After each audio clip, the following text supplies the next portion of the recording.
My name is Phil Huff, and I have the distinct pleasure to introduce Doug Scott to you all, which seems almost redundant.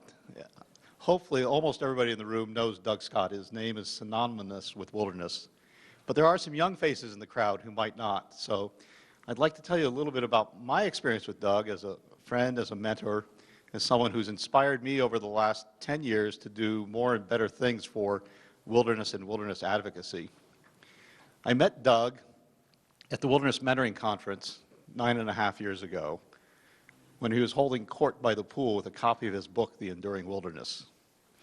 There were a few of us sitting around absolutely enthralled with every word, not really quite sure where it was leading, but I took the book, read through, went back to North Idaho, and began to use it as a guide for our campaign. And I would attribute most of the success that we've had in advocating for the Scotchman Peaks to the words Doug wrote in that book. He's a tremendous resource to our community. On a trip later that fall to Troy, Libby, and Heron, Montana, places where we not only have wilderness supporters like here, we have wilderness skeptics. Doug was able to address those crowds in a way that very few people can. He was able to take folks who weren't quite sure what this wilderness thing was about and posing some hard questions and turn them around to where they would give us a hearing and even lend their support in later years. Remarkable that way. As we're driving around from community to community, Doug's pulling tattered copies of 26-year-old articles out of his briefcase to show me what someone had written in the Spokesman Review. Words that still ring true today, busting myths about wilderness. He was able to quote verbatim testimony given in field hearings during the 1970s when Idaho was considering its last wilderness bill, and told me the story about how he burned an effigy next to Frank Church in Grangeville.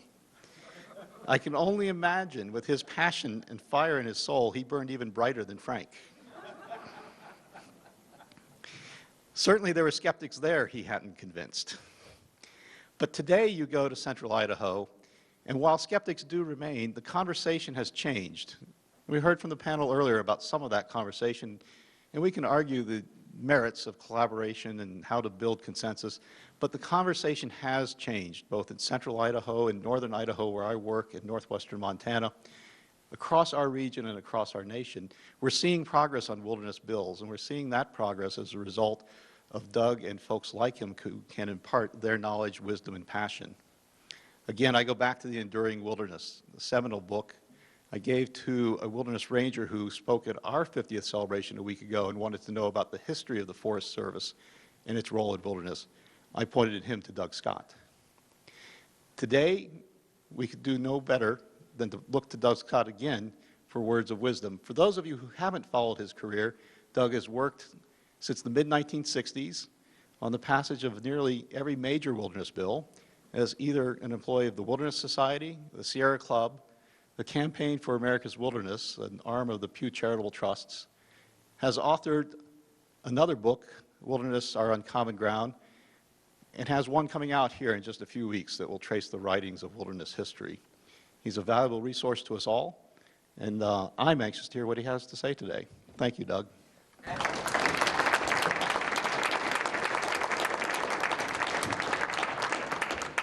Phil, and there's, I guess we have to make a certain allowance for exaggeration. I want to say, one, I did not write the Wilderness Act. Two, I wasn't there when it was signed. I didn't sign it. But I had the great good fortune to turn on my microphone. I had the great good fortune to turn off my microphone. Ah, how's that? No. Oh, how's that? Too much. Good. So I want to talk today about wilderness history, but in the context, and particularly for the younger people who I'm so pleased to see here, about the lessons that we can draw. We simply are not going to wait. You're not going to stand to wait for another 31 years to see wilderness designated in Montana or northern Idaho. I dare say you're going to see some before the end of this year in the John Tester's wonderful bill. What I want to start with is to say that every wilderness law, bar none, starts with someone who has a passion for, who is literally in love with a special place of wild land that they know and have explored. That is the fuel. Then they begin to reach out. They get with agency people and see if they can find friendly and supportive agency folks to help. They get around the kitchen table to draw maps with magic markers with other people and say, we need to go up the left branch of the North Fork to check out where the boundaries ought to be and what the values are.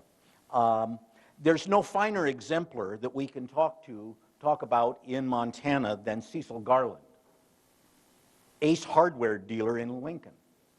Hardly a hotbed of wilderness support in the years immediately after the Wilderness Act became law. And Cecil got wind that the Forest Service had cooked up a plan to road and log up in his favorite hunting country, right up outside of Lincoln, in the Lincoln Scapegoat backcountry. And he said, classic way that people do, he said, the hell, not going to happen. And before he was done, Cecil had drawn that map, gone to Washington, befriended the curmudgeonly old, intensely powerful chairman of the House Committee, and all the Montana delegation, of course. And he was just an awesome advocate. And before he was done, exactly his map was designated by Congress in 1972. It was the first wilderness area that was not on land required to be studied under the Wilderness Act, the so-called de facto wilderness. Extraordinarily important for the future of our movement. I love the anecdote that one night Cecil ran into Congressman Aspinall, the chairman of the committee, just at dusk on the Capitol grounds, and Aspinall observed that Cecil had one powerful senator. And it turns out that at the behest of Lee Metcalf, who was the Senate sponsor of this bill, Mike Mansfield, whose center we are being hosted by, Mike Mansfield just took every bill that came out of the House Interior Committee that Aspinall wanted and stuffed them in his bottom drawer, and figured that sooner or later the phone would ring. And Aspinall said, that's one powerful senator you had. Well, much can be said to the detriment of the Forest Service in some of the episodes in the history that I'll recite, but nothing can be said against their leadership. In 1924, following the leadership of Aldo Leopold, then an official in the regional office in Albuquerque, in designating the world's first wilderness area, a real wild place with a real boundary map, protected by an administrative order signed with the stroke of a pen by the regional forester. 1924. The idea caught on. It seemed like a good idea to a lot of other people in the Forest Service in that era, and pretty soon there were, by 1939, there were about 72 Forest Service wilderness areas across the West. And the popular idea. The force behind that was the director of the Recreation Division in the Chief's office, Bob Marshall. Somebody described him as the single greatest instrument for wilderness preservation that there ever was. And that was quite accurate. Bob was famous for his 50-mile hikes. He came to dinner one time at when Stuart Brandborg was a young man down in Hamilton, down in Darby, and he didn't come up the driveway. He came over the Selway Bitterroot Wilderness to come to dinner. And Brandy still has the table, sort of like, you know, being in the Vatican, has the table at which Bob had that dinner. Unfortunately, the problem with those lines that were established by administrative order by the stroke of a pen was that the same pen, or that pen in a different hand, could just as easily undo it and change those boundaries. And that wasn't theoretical. It started happening with great rapidity. Somebody decided they wanted to punch a completely unnecessary, an unused road. I've driven it. across and chop off a chunk of the Gila Wilderness, Aldo Leopold's wilderness. Went right through. Somebody decided in the 50s to lop 53,000 acres of old-growth forest off the Three Sisters Wilderness in east of Eugene, Oregon, because some timber beast lusted after it. Out it came. So the problem was that the boundary lines were not sacrosanct. They kept moving. And that was the fundamental force impelling the Wilderness Act. And again, not theoretical. Over the 25 years from 1940 to the day the Wilderness Act was signed, the acreage of wilderness on the national forests increased by 2%. But that was net 2%. They kept slashing out the big trees and ramping up the rocks and ice. Dave Brower called it the wilderness cocktail, wilderness on the rocks. And there went the biological diversity that was so vital a point to wilderness advocates. The National Park Service was causing the same kind of trouble that the Forest Service leadership was, and this was the leaders, not most of the workers. In 1945, Howard Zahniser became the executive director of the Wilderness Society at the same time that David Brower became the executive director of the Sierra Club, and they were a wonderful team. And they just said, we can't cope with this. We're just going to have to deal with the fact that we've got to make these lines stay put. In 1947, Zahniser, 2 years into his tenure as the leader of the Wilderness Society, was tasked by the governing board of the Wilderness Society at their annual meeting to develop the concept of a wilderness law to make the lines stay put. And this was an extraordinary burden to put on someone. First of all, he had to invent what the content of such a law would be. And secondly, he had to figure out how the hell to pass it in the deeply conservative and sleepy Congress of the 1950s and early 1960s. Not a small task at all. By 1951, he had the idea, the outline. If you read the Wilderness Act today, there are 7 sections, or there used to be 7 sections, one was repealed. He had the outline in mind. He was very deliberate in not putting words to paper because he did not want people to say, I want to quibble about the words. So he refused adamantly to put the words to paper. In the 50s, by 1954 or 55, he and Brower were confronted with such a threat to the national integrity of the national park system that they had to shelve the Wilderness Act for a while to see if they could block a dam that was proposed in Dinosaur National Monument, then a very obscure part of the national park system in the northwest corner of Colorado up against the Utah boundary. And nobody knew where this was and cared a fig about it, but right where the Yampa and Green Rivers came together in a place called Echo Park, the Bureau of Reclamation thought it would just be the cat's pajamas to stick a dam. Now this dam would, I think, have generated a little electricity, but its real function, its only real political function, was to be one of a series of dams on the upper Colorado River system that were, in essence, I liken them to a series of toilet bowls. The point was to keep the water upstream of Lee's Ferry in Arizona so that the water right,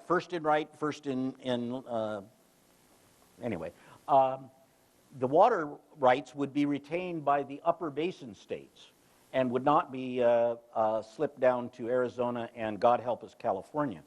They had a rare old fight. One year they'd lose in the Senate, but they'd managed to pour sand in the gears, and it's really easy to kill pieces of legislation, as you may have observed for the last 31 years. The next year they would figure out some way to, it would pass the House, but they'd figure out some way to stop it in the Senate. And finally, the dam builders lost the sense of amusement in this process, and they capitulated completely, absolute victory.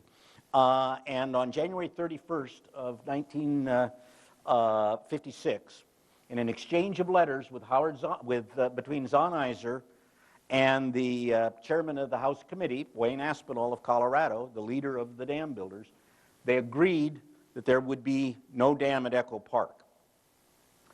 And that was a seminal moment because it was the proving ground. It was the learning, the training wheels for Brower and Zahniser in how to be effective lobbyists in Congress. And they emerged with this ramped up political set of skills and perceived power, which the perception is often the whole trick.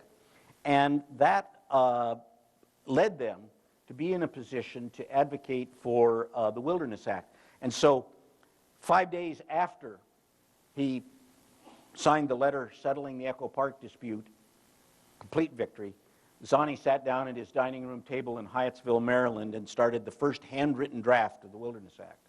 It went through 19 drafts before it was introduced in June of 1956. It was introduced by that liberal's liberal, Hubert Humphrey of Minnesota, who of course had the Boundary Waters canoe area, and a deeply conservative Republican congressman from Pennsylvania, John Saylor. Perfect team, and importantly, a bipartisan team.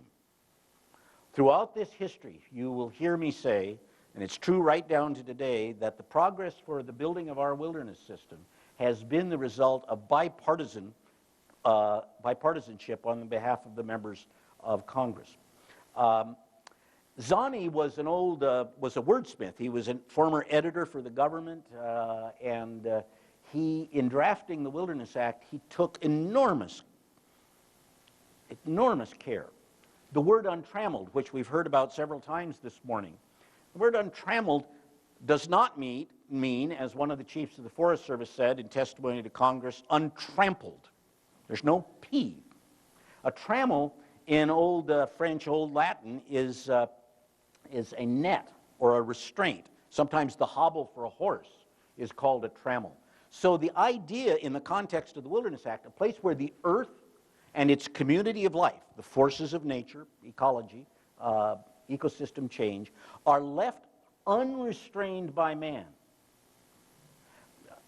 When he was redrafting the bill for reintroduction in 1959, a bunch of people friends of his, ran a little grassroots letter writing campaign on Zahni, and they said, for God's sake, get rid of that word untrammeled. No one knows what it means. It's not in common usage. It's going out of the language. And if you mean undisturbed, say undisturbed. And Zahni wrote back, so we know what he meant.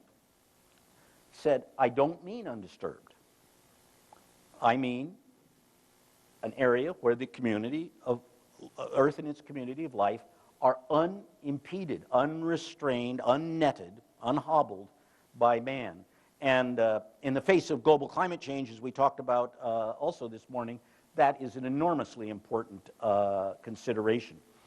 The Wilderness Act, from the day it was introduced in June of 1956, took 8 years to pass the Congress, despite the fact that they'd taken enormous care to take care of the interests of everyone involved, except the miners. Livestock grazing could continue where it already existed, et cetera, et cetera. The water provision that Chris Barnes talked about today, the state control of fish and wildlife, all of those things were meant to minimize opposition, to no effect whatsoever. The opponents just were, and the opponents included, again, just the leaders, the director of the National Park Service, who hated the Wilderness Act, and the chief of the Forest Service, ditto. Their passionate opposition was, and I use the term bureaucrat lovingly, was premised on the proposition that no bureaucrat wants to give up an inch of their administrative discretion. But the whole point of the Wilderness Act was to take away virtually all of the discretion, except over some management details, so that the wilderness, in particular, the wilderness boundaries would stay put. So we come to September 3rd, 1964. The concessions in Congress that finally were made, the accommodations, were not, as somebody said this morning, really compromises.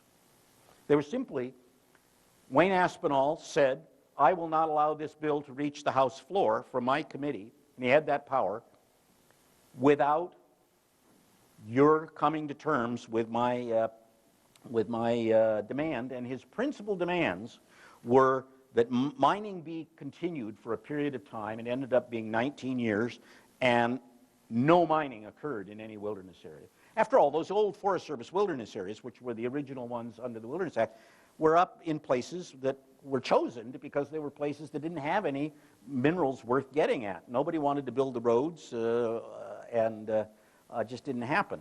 And the other demand that Aspinall had, and bear in mind, it had taken 8 years to get this bill to the president's desk, but Aspinall said, I will require that every new wilderness area be designated by a new act of Congress. You can package some together, but it would take a new act of Congress. And, you know, the wilderness advocate said, oh my God, you know, we just have spent 8 years on this turkey, and if we have to do that for every little wilderness area, we're never going to get this done. But Aspinall was adamant. The single best thing that ever happened in this history.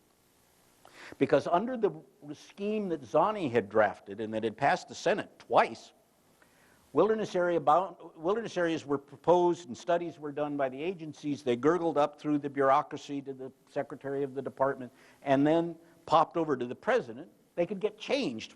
And had this been the way it ended up, we'd have gone in and spent our time lobbying to get them improved. But once they went to Congress, they could not be altered. It was a yes or no vote, and the only way to defeat that presidential proposal was by what was called a legislative veto or a congressional veto.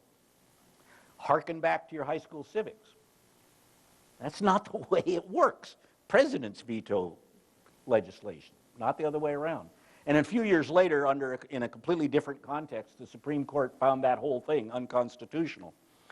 But the real point of the importance of each area taking an act of Congress, however long it takes, and it takes, as I don't need to explain to Montanans and Idahoans, it takes forever sometimes, or seemingly, it's worth all the trouble for two reasons. First of all, you can alter the boundaries. And in the average case of wilderness bills, we do alter the boundaries, making them larger. It's happened over and over and over again, including all over Montana, with the designation of wilderness areas. My favorite example is the Ventana Wilderness in coastal California, south of Monterey. It's been expanded 5 times. And we're just in the process of expanding it again. The district ranger says, I don't have any more. But that illustrates an important point, that the wilderness movement has been very astute in understanding that we're incrementalists. We need to take what we can get, put it in the bank, and then we can focus all our resources on the next chunk. It would be great if Phil's Scotchman Peaks Wilderness could pass in both Idaho and Montana at the same time, and with a little luck it will. But if it doesn't, they'll take whichever half does pass, because then they can concentrate on the other half.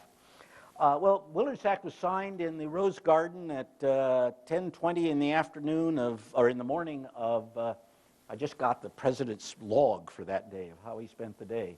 Some of it he spent on Vietnam, lamentably. But he signed the Wilderness Act, and at that instant, 54 areas in the National Forest became the first wilderness areas. Some terrific precedents involved there, because it included, for example, 3 areas in the east, and I'll come back to them. And it made the line stay put. And if you want to broil the Wilderness Act down and boil out all the fat and get right down to the essence, that's it. It took me a long time to kind of come to grips with that fact. It's about making the boundary lines stay put. Once a boundary is enacted, it's a map referenced in the legislation itself, so it's part of the law, only Congress can change it. And that's by only so much as an inch. That's the power of this law. Chris Barnes spoke about the one that was passed one year that took out 200 acres. That's the largest I know of. Well, there was one in New Hampshire or Vermont that involved a guy's house and farm, and he didn't take it kindly that he was put in the wilderness, so that was 2,600 acres, I think, in that case. The Wilderness Act required the study of a goodly number of 34 Forest Service primitive areas, including some here in Montana, and all roadless areas of 5,000 acres or larger in the National Park System, and all roadless areas of 5,000 acres or larger, and all roadless islands in the National Wildlife Refuge System. And under Stuart Udall and President Kennedy, an extraordinarily clever solicitor of the Interior Department defined island to be either a thing surrounded by water or something like a plateau or a swamp surrounded by sufficiently distinct geography. That day was a good piece of work.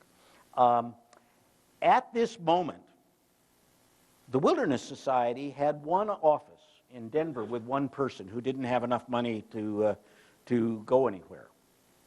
The Sierra Club had no chapters outside California except in the Pacific Northwest and in the Atlantic chapter, which covered the entire rest of the country, possibly including Montana.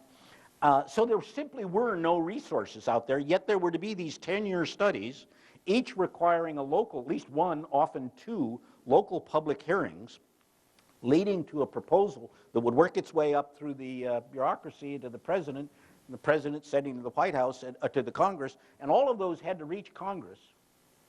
The deadline was imposed on the president within 10 years from September 3rd, 1964. And they did make it, ultimately, though they had to strain a little bit. And we put all of our eggs in those years, that was when I came on the scene, in ensuring that we got crucial precedents. I said about the 3 little wilderness areas in the east, 1 in New Hampshire and 2 in South Carolina. The Forest Service announced sort of ex cathedra in the early 70s that again, this was the leaders, that no area which had ever felt the impact of the imprint of man's works could be designated as wilderness. That it had to be, somebody talked this morning about pristine. These areas had to be as pure as the driven snow. Wilderness Act doesn't say any such thing at all. And the beauty of those 3 areas in the east, particularly one in North Carolina called the Shining Rock Wilderness, which you could still hear the echo in the old Wilderness Society headquarters when I dug around in the files and found the Forest Service regional offices correspondence or press release in which they said that in order to obtain a desirable boundary on the ridge top, they would close out, complete a timber sale and scarify the roads and wrap up the roads in a place called Ugly Creek. I mean, you couldn't make this up. And I have been to Ugly Creek, and it's a perfectly wonderful spot. The Forest Service was just adamant about this, and finally I drafted a bill called the Eastern Wilderness Areas Act of 1975, which was a message bill. The idea was at congressional hearings, we got just the right sponsors, people who had been involved with the Wilderness Act itself, and the whole scheme was that at hearings, we'd get the chief of the Forest Service up there and beat him up around the head and shoulders and say, wait a second, where did you get the idea that that purity thing is part of the Wilderness Act? And because it isn't. And it would be these highly credible people, Frank Church in particular, who was the floor manager for the Wilderness Act both times that it passed the U.S. Senate, who just said, that's wrong. And at that hearing, I didn't have to go whisper in Church's ear. He knew. He said, wait a second, Chief. I get it. You don't care about these little wilderness areas in the east that have had human impacts. You're worried that if we establish that definition as the definition in the Wilderness Act, it'll mean that all those areas in the west that are down below timberline that have felt the imprint of man's work will become available for wilderness designation. He said, don't worry your pretty little head about that. You bring up your proposals. We always are highly respectful of your proposals. Very often we adopt them. We may change them. But that's our job. Your job is to do the studies and make your own recommendations. And Senator Haskell of Colorado, another great guy, said, "I believe the cat just got out of the bag." It was a wonderful moment. The other thing that they got into, including here in Montana, was they would take one large roadless area. This was the story of the Gospel Hump Wilderness, and subdivide it into a whole bunch of little pieces, such that, and then they'd study those. And they say, "Oh, there's no wilderness values there. That's only, 400 acres." You say, "Wait a second. There's 250,000 acres here." And if you connect it down up the river a little ways, it connects to the Frank Church River of No Return Wilderness, the old Idaho primitive area. And the whole damn thing has to be studied as one single unit. And they were just aghast at that proposition. But so we did another message bill called the Endangered American Wilderness Act. I cooked that up, including the title. There was absolutely nothing endangered about any of the areas, included Welcome Creek here in Montana. They were chosen, all from western states, they were chosen to exemplify this problem. Again, at hearings, the Forest Service got excoriated for the troubles that they were causing. Well, things took a more positive turn after that. The Forest Service got with the program on those 2 points. And in 1976, we greatly expanded the potential size of the wilderness system when Section 603 of the Federal Land Policy and Management Act was enacted. Everyone had envisioned that the wilderness program should include Bureau of Land Management lands back in 64, but it simply wasn't politically plausible to do it then, because unlike the Forest Service, there was no limited subset of primitive areas that you could focus on for study. So you would conceivably be requiring study of the entire, and there was no inventory process in those days. You were sort of, you would be just opening this Pandora's box. And, but by 1976, as a result of a recommendation made by the Public Land Law Review Commission, chaired by Wayne Aspinall, who said, "This is just nuts. This is just a logical part of the program." And they cooked up, as Chris described this morning, the provisions in Section 603 that identified a bunch of wilderness study areas. And now today, with a little nudge from the courts, but also some terrific work by both the agency, the BLM, and citizen conservationists, they're doing really good work in inventorying and considering for study, and stronger than even the old primitive areas. Once an area, all the primitive areas have been designated, except one. The Arizona portion of the Blue Range primitive area has not been designated. These BLM areas are protected as, once they're made a wilderness study area, they're protected as wilderness till Congress determines otherwise, which in some of those states, Wyoming comes to mind, will be sometime in coming. So Aspinall's legacy of the requiring an act of Congress and thereby opening the door to the expansion of the wilderness areas is terribly important. What about the future? Today we are looking in the Congress at well over 2 million acres of pending wilderness legislation, including John Tester's bill, including important areas across the country, conceivably the Boulder White Clouds legislation yet to be introduced. Might be as much as 4 million acres. Senator Harry Reid in Nevada has a big chunk. He's already got one chunk, but he's got another big chunk that he's considering. And his practice in recent years, we have to hope the Democrats hold, this is a partisan remark, so you can take it or leave it, but I'll take it. We have to hope that he continues to be the majority leader next year, because his practice is to take all the bills that have been introduced, some by Republicans, some by Democrats, some by a combination, just depending on the state and the district, and put those in a single package, which has the great advantage of being linked to having all that bipartisan support behind one thing.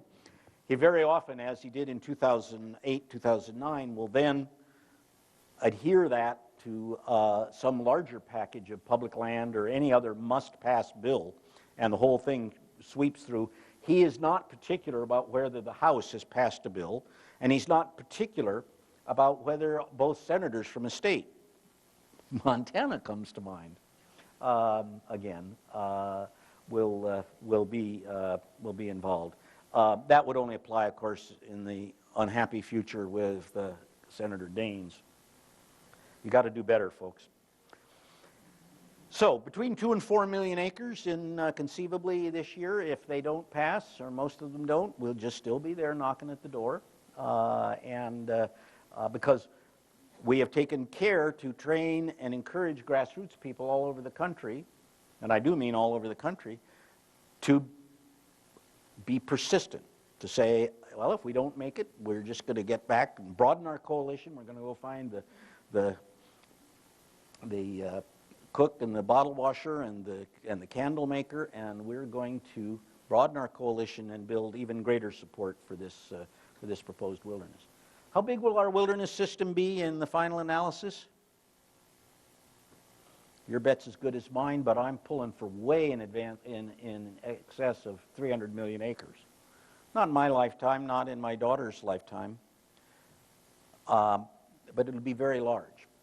Now, you can imagine that there will come an end to the designation of wilderness. I know that the last acre, Congress will reach its belly full and the last acre will be designated. I know two things about that last acre. One,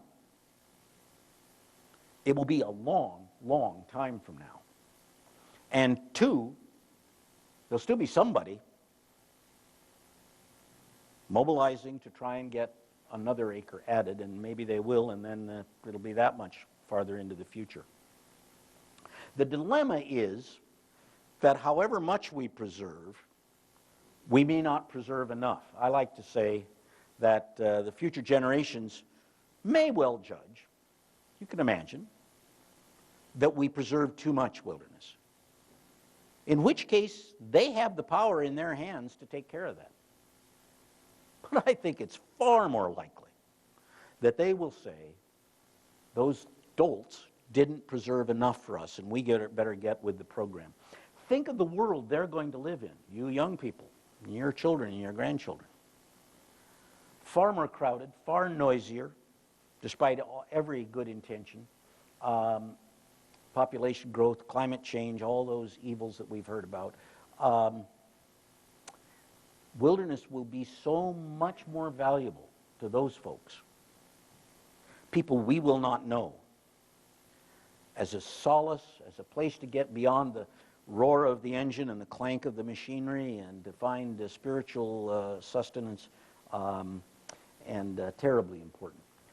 Which brings us to the importance of the stewardship of wilderness areas. And here I have to salute the Chris Barneses of the world and the other fine agency folks, thousands of whom now are advocates for the designation of wilderness area, many of whom have joined the new organization headquartered here in Montana, the Society for Wilderness Stewardship, which is a very important component of the overall structure for the future of wilderness.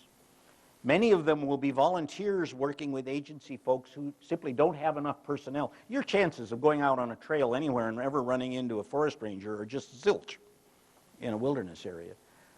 What you might run into, increasingly, are wilderness stewards. Young folks, old folks, retirees, who have taken training with the Forest Service and are out on the trail to do light trail maintenance, trail, using, if they've been properly trained, using crosscut saws safely to take down deadfalls over the trails, campsite and visitor monitoring and trailhead visitor contact of one sort or another.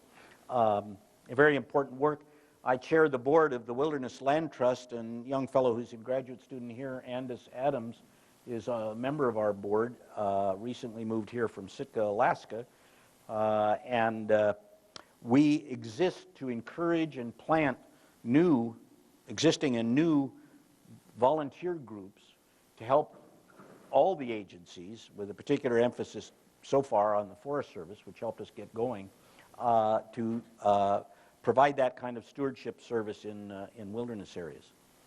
I serve on the board of another nonprofit, the Wilderness Land Trust, which plays an extraordinarily important role.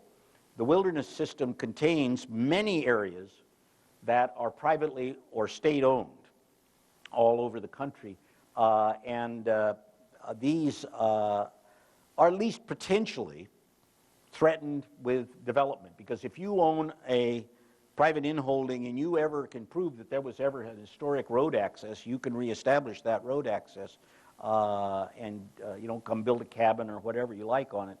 And the Wilderness Land Trust acts as the realtor to the wilderness system, absolutely on a win-win basis. We want the landowner to go away with just as happy a feeling as we have.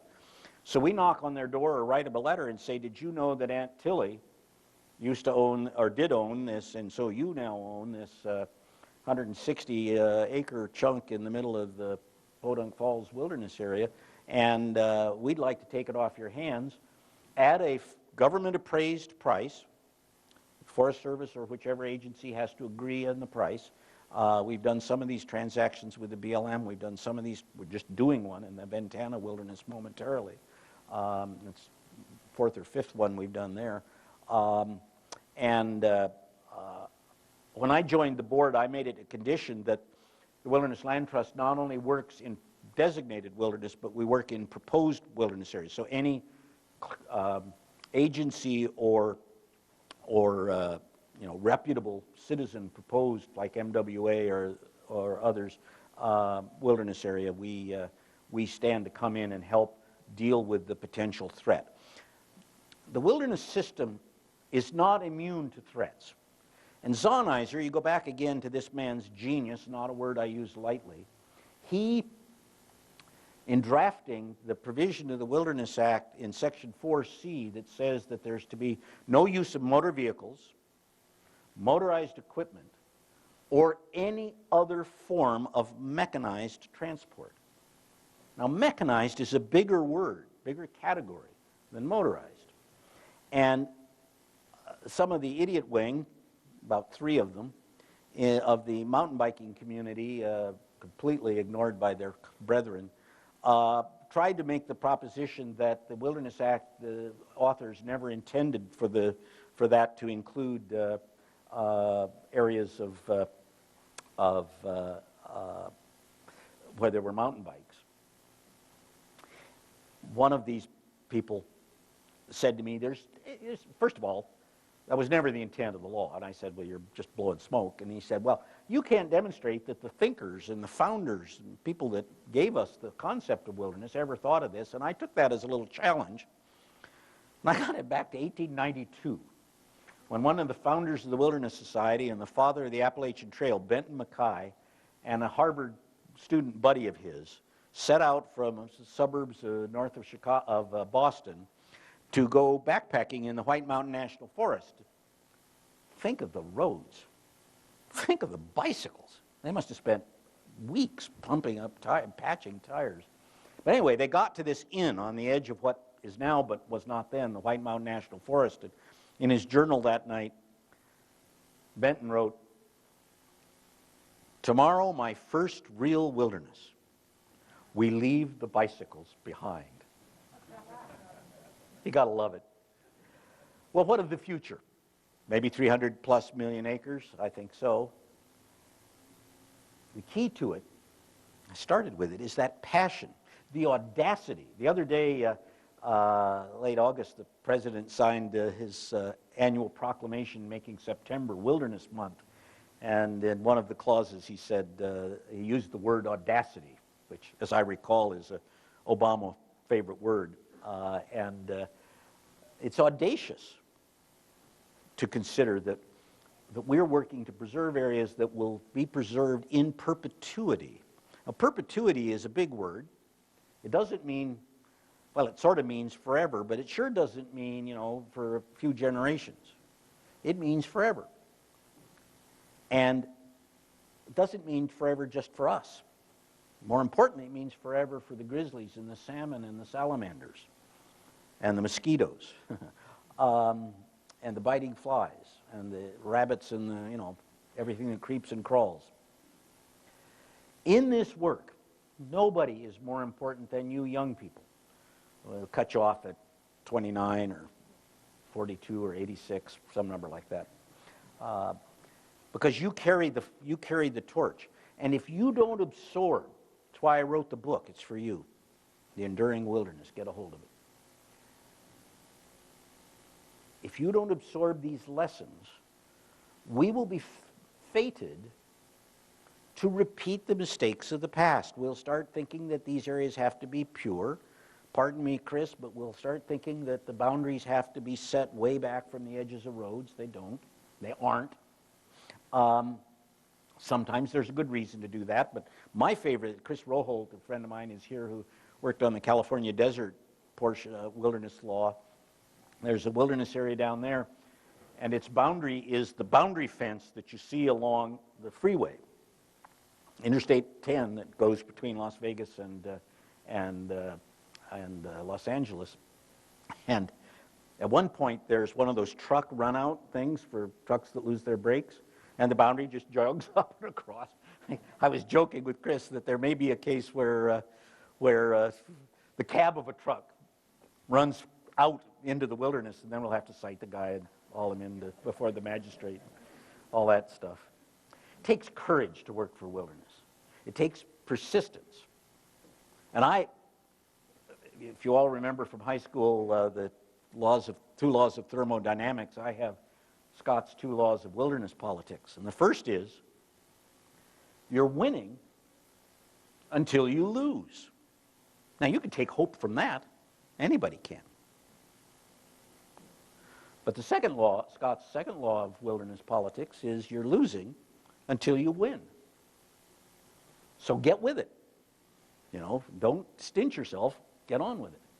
Go get the cook and the bottle washer and the candlestick maker and get that coalition going. Go find the kids. Get the grade school kids. And, children have a natural affinity for nature until we beat it out of them. Plug them into all these electronic devices and never find them, never find their way back to nature again if we aren't careful. In all of this, humility is so fundamentally important. I want to read you some words. I've avoided this, but I want to read you some words of Howard Sonneiser's. He said that working to preserve in perpetuity is a great inspiration. We are not fighting a rearguard action. We're facing a frontier. We're not slowing down a force that inevitably will destroy all the wilderness there is. We are generating another force, never to be wholly spent, that renewed generation after generation will always be effective in preserving wilderness. We're not fighting progress, we're making it. We're not dealing with a vanishing wilderness, we're working for wilderness forever. In this work, I sometimes think that all these years I've spent doing this stuff, and God, what a privilege to fall into this avocation and devotion, that I wasn't really working to save wilderness at all. Forget the acreage counts.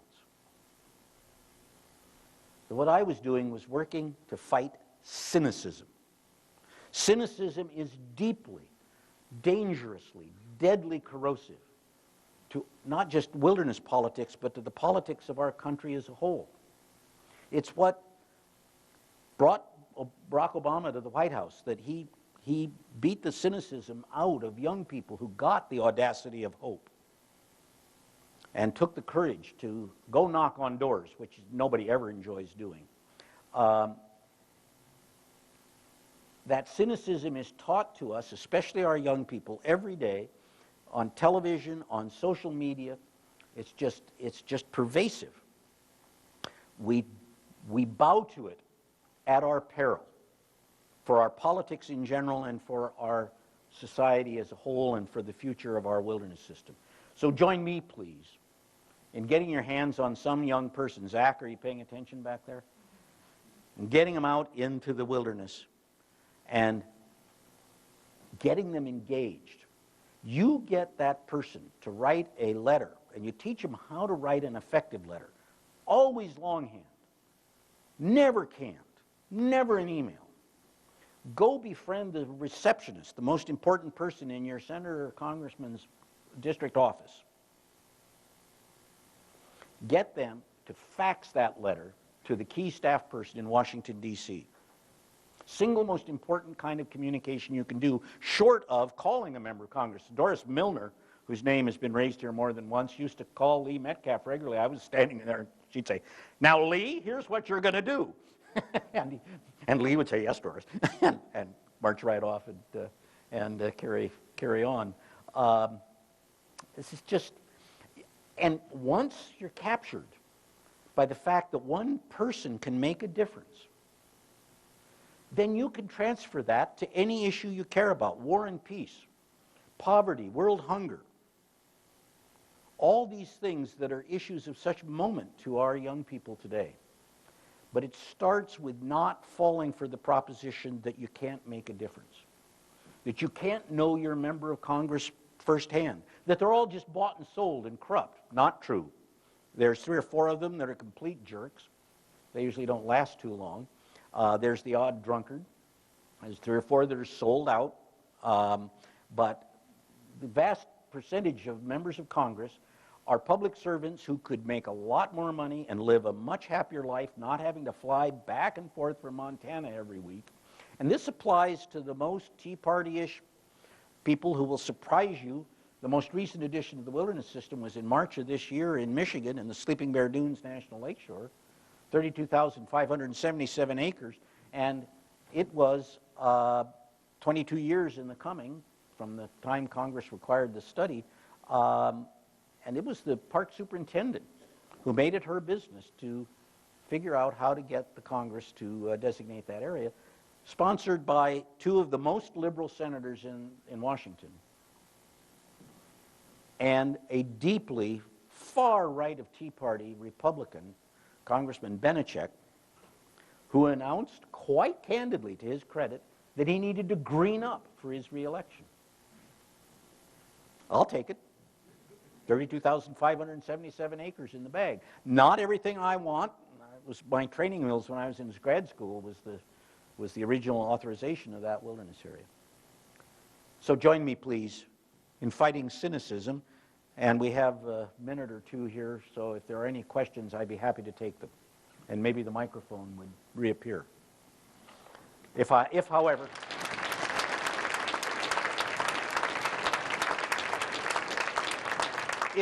I've stunned you into silence, that's okay too, because I'll be back momentarily. Any questions? Oh, come on.